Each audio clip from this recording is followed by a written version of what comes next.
মার্কিন president Donald Trump বলেছেন, মার্কিন শীর্ষ কূটনীতিকদের কাছে হামাস কথা দিয়েছে তারা অস্ত্র সমর্পণ করবে। যুদ্ধবিরতি কার্যকরের পর এখন যদি তারা সেই কথা না রাখে তাহলে প্রয়োজনে বল প্রয়োগ করে হলেও হামাসকে নিরস্ত্রীকরণ করা হবে। ট্রাম্প একই সঙ্গে ফিলিস্তিনের গাজায় হামাসের হাতে আটক সব মৃত জিম্মিদের মরদেহ ইসরায়েলের কাছে ফেরত দেওয়ার জন্য চাপ দেন।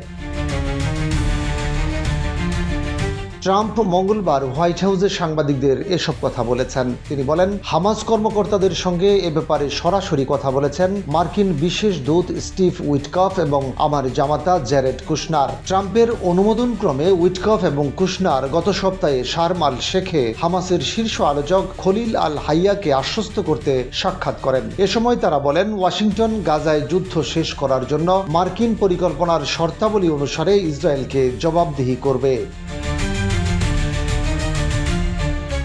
মার্কিন মধ্যস্থতায় যুদ্ধবিরতি শুক্রবার থেকে কার্যকর হয় এবং চুক্তির শর্তাবলী অনুসারে হামাস সোমবার জীবিত ২০ জন জিম্মিকে মুক্তি দেয়। পরে পর্যায়ক্রমে মৃত জিম্মির দেহাবশেষও ফেরত দিচ্ছে। সোমবার ৪ জনের মরদেহ হস্তান্তর করা হয়েছিল। হামাসকে নিরস্ত্রীকরণ করা হবে কিনা সে সম্পর্কে তিনি কি গ্যারান্টি দিতে পারেন? সাংবাদিকদের এই প্রশ্নের জবাবে মঙ্গলবার ট্রাম্প উপরোক্ত মন্তব্য করেছেন। এদিকে হামাস সোমবার ৪ জিম্মির মরদেহ এবং মঙ্গলবার সন্ধ্যায় আরও ৪টি মৃতদেহ ফেরত দিয়েছে।